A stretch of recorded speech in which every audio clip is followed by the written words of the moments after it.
Hi, my name is Alex Gatch. I'm a fish biologist for the U.S. Fish and Wildlife Service, and I just want to provide some contact information. If you have any questions in today's presentation, feel free to send me an email. Today, I'm going to be talking to you about Cisco diets from Eastern Lake Ontario, but I first just want to quickly mention the co-authors, Brian Weidel from USGS, Dmitry Gorski from U.S. Fish and Wildlife Service, Brian O'Malley from the USGS, Mike Connerton from New York State DEC, Jeremy Holden from Ontario Ministry of Natural Resources and Forestry, Kristen Hollick from Cornell University, Jess Gretzky at New York State DEC, and Kurt Karbowski, who was formerly at U.S. Fish and Wildlife Service. To provide kind of a historical context of the importance of different Ciscos in Lake Ontario, at one time there were at least 4 pelagic-oriented forms of Cisco, 3 deep waters, and a shallow water form. So for the sake of this presentation, when we talk about Cisco in particular, we're talking about Coregonus artidae, and that's what we're going to be focusing on today. This was a historically abundant fishery. Cisco has provided a forage base for some of the native top predators in Lake Ontario, and they also supported a fairly large commercial fishery. Throughout the 1800s and the early 1900s, there was extirpation of some of those deep water forms, and by the mid 1900s, only Cisco or Coregonus artidae persisted, but at low abundances, and they're really confined to eastern Lake Ontario. In contemporary Lake Ontario, Cisco have spontaneous year classes, and overall abundance remains relatively low. So if we look at catch per unit effort over time, we really only see catches being detected in eastern Lake Ontario over the last 20 years, with just a few year classes popping up. And in the Great Lakes in general, and specifically in Lake Ontario, restoration of coregonines has really been taking off in the last couple of years, such that restoration of locally extirpated spawning aggregations of Cisco is one of the Lake Ontario fish community objectives currently.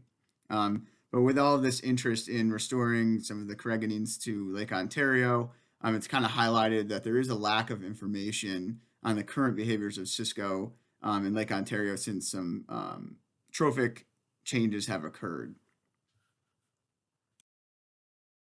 One area where there's a lack of information about Cisco in contemporary Lake Ontario is really in diets. So the last time a comprehensive diet analysis was done on Cisco was from the 1930s from Pritchard and Stone. And they pointed to Lake Ontario Cisco being zooplanktivores, mainly consuming copepods and mysis. However, zooplankton communities in Lake Ontario have shifted since the 1930s, notably the introduction of some non-native water fleas such as Bythotrephes and Cercopagus. And what we're currently studying is if Cisco diets have reflected these changes in the zooplankton community. For example, in other Great Lakes such as Lake Michigan and Lake Superior, Cisco have been shown to incorporate both Cercopagus and Bythotrephes into their diets. In some cases, they constitute a large proportion of that diet. Also, Lake Michigan in 2019 and 2020 studies have reported that Cisco are mainly piscivorous, meaning that they're eating fish, notably round goby, alewife, and in some instances rainbow smelt as well. So it's really interesting in this time of coregonine research to kind of get into these questions and figure out how Cisco diets have changed in the past few years. To better understand how Cisco diets have changed in contemporary Lake Ontario, we designed a project with the following objectives and questions. The first objective being to describe contemporary Cisco diets in Lake Ontario, with the questions: do Cisco diets reflect the shifts that we've seen in the zooplankton community, and are Cisco consuming some of these non-native species that we talked about earlier? The second objective was to determine the extent to which Cisco diets vary across space and also across Cisco size classes.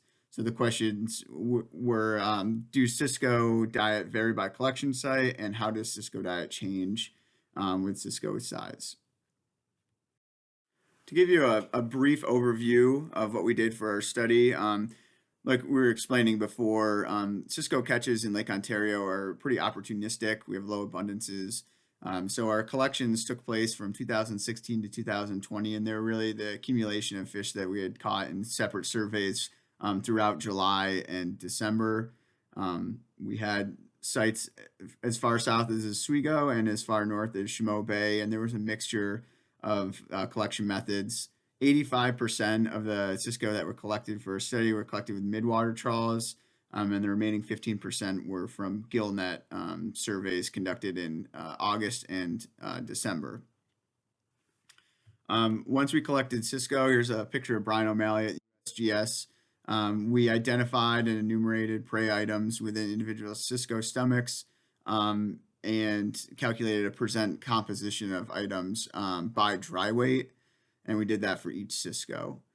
So we used taxonomic groupings that occurred the most in Cisco diets, and we'll talk about that in a little bit with some of the percent composition diets. And then just briefly, some of our statistical analyses. We used Permanova to compare Cisco size, diet composition, and collection of location to diet composition to see if there were any differences among those two factors. We also used a beta regression to look at the relationship between Cisco size and the size of the diet items that they were consuming. And then we also used an ANOVA to compare zooplankton sizes to see if there are any differences among the taxonomic groups that were consumed by Cisco. Okay, let's just jump into the results here. We collected a total of 618 Cisco stomachs. 425 of those stomachs had contents and 193 stomachs were empty. Out of those 425 stomachs that had contents, we subsampled 178, and those Cisco had a size range of 200 to 461 millimeters. It's also kind of interesting to note here that because Cisco year classes are so spontaneous in Lake Ontario, we think that we may have followed a single year class from 2016 through 2020 just based off of length at age models for Cisco. So just something to keep in mind here. When we look at diet composition, we did see differences among sites and size classes. So first we'll look at just site. On the x-axis you have whatever collection site we may have caught the Cisco at. Above that is the number of Cisco that bar represents, and the y-axis is the percent of diet in terms of dry mass. So our Permanova did indicate that there were differences among the collection sites. We used 5 different groupings or taxa for the prey that were found within our diet analyses. So these were just some of the prey items that were the most prevalent. Because Cisco are zooplanktivorous, they consume a lot of different types of zooplankton, and we just felt it was appropriate to group them like this. Additionally, feel free to pause at any point to get a better look at some of these figures. Next, we'll look at Cisco length comparisons with percent of diet. So our Permanova again here indicated that there was a difference between size classes and their diet composition. Specifically, what we saw was that smaller Cisco and smaller size classes had more of a diverse diet that included multiple prey types. And as Cisco increased in size, they really keyed in on IPC. So IPC here is invasive predatory cladoceran. So this includes both Bythotrephes and Cercopagus. Interestingly, what we saw here is after Cisco reached about 300 millimeters, they almost exclusively fed on Bythotrephes and Cercopagus. And importantly to note, when all of Cisco were pooled together, IPC, again, that's invasive predatory cladocerans, accounted for 98.9% of all prey mass consumed.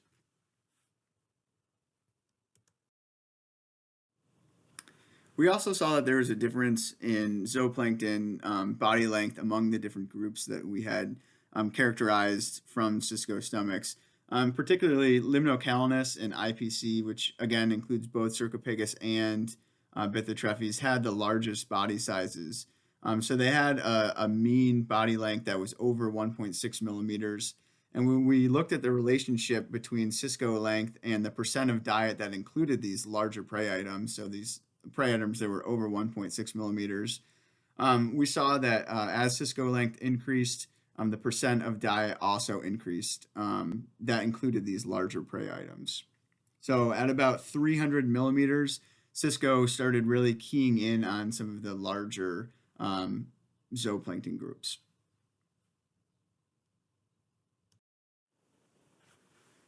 Some of the other notable diet items that we found in some of our Cisco samples were seemingly driven by season. So 75% of the Cisco that were collected in our December samples contained fish eggs. And this accounted for 91% of the diet composition by dry weight in December.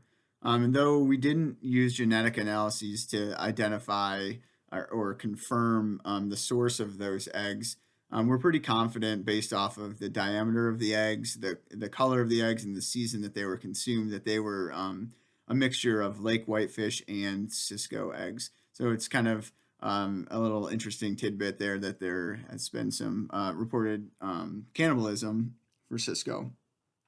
We also found that a small proportion of the Cisco in our sample expressed piscivory, specifically on round goby, alewife, and rainbow smelt. Mysis diluviana, the native mysis, was only found in 4 of our sample Cisco diets. So this had previously been reported as an important prey source in the 1930s for Cisco, but we really didn't see that in our samples. Though the samples that did contain mysis had a large proportion of that diet item. So here's a picture in the bottom right of one of those Cisco that had a stomach packed full of mysis. And then finally, the non-native Hemimysis anomala was found in 3 of our Cisco diets. So to wrap up here, I just want to go over a couple of discussion points and go over our study objectives. First being that we were able to document contemporary Lake Ontario Cisco diets and confirm with historic accounts that Lake Ontario Cisco are largely zooplanktivorous. Though we will note that previous or historic accounts pointed to mysis and native copepods being the main forage base of zooplankton for Cisco. Our results indicated, though, that non-native IPC were 98% of diet composition Cisco, suggesting that the Cisco are switching to a non-native prey base, and zooplankton shifts are reflected within Cisco diets. Also note that for our second objective, we did find that Cisco diets varied spatially and among Cisco size classes. The spatial variability in Cisco diet may be explained by the availability of zooplankton, which is also spatially variable. So diets of Cisco may have been reflecting the zooplankton that were available at those times when the Cisco were collected in specific locations. Optimal foraging efficiency may also explain the differences in diet composition of Cisco at different size classes. Those Cisco that were larger and seemed to select for larger zooplankton may not be limited by gape size, swimming speed, or visual acuity like some of the smaller Cisco size classes, which could explain why we see differences in selection for sizes of zooplankton. Similarly, there might be differences in diet composition by Cisco size class due to the occupancy of different areas. So in other salmonid species, such as lake trout, juvenile lake trout are found in different depths, or found to occupy different depths than adult lake trout. And we might be seeing some of this here with Cisco as well, in that juveniles or smaller size classes of Cisco are not occupying the same areas that adults are occupying, and there may be implications for the availability of prey in those different areas. And I'll end here with a final few discussion points. The first being that piscivory was uncommon in our Lake Ontario Cisco diets, suggesting that diets of Cisco in Ontario are more similar to Lake Superior than those in Lake Michigan, which rely heavily on piscivory. And there may be a couple reasons why we see these trends in Lake Ontario. One being the size of the Cisco. Smaller Cisco may not have the higher energetic demands that require um, fish as prey items.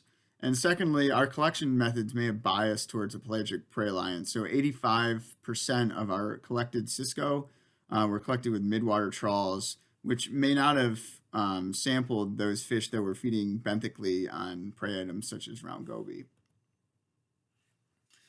Additionally, we note that fish eggs may subsidize Cisco diets in the winter when zooplankton abundance is lower. So we did see that the majority of our December collected Cisco included many eggs within their diets, and they were likely cannibalizing their own eggs.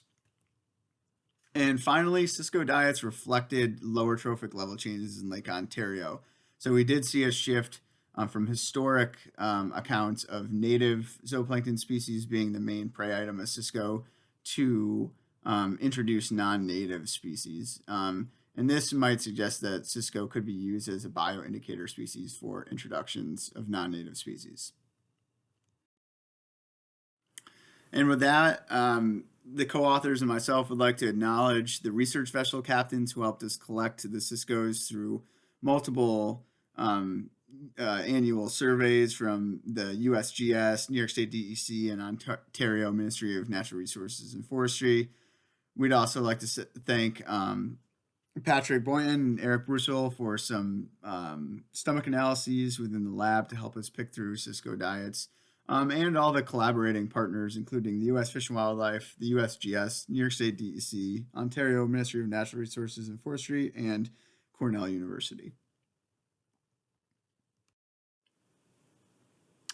And I'll just remind you, if you have any questions, feel free to ask, feel free to send an email, and I'd be happy to answer. Thank you very much.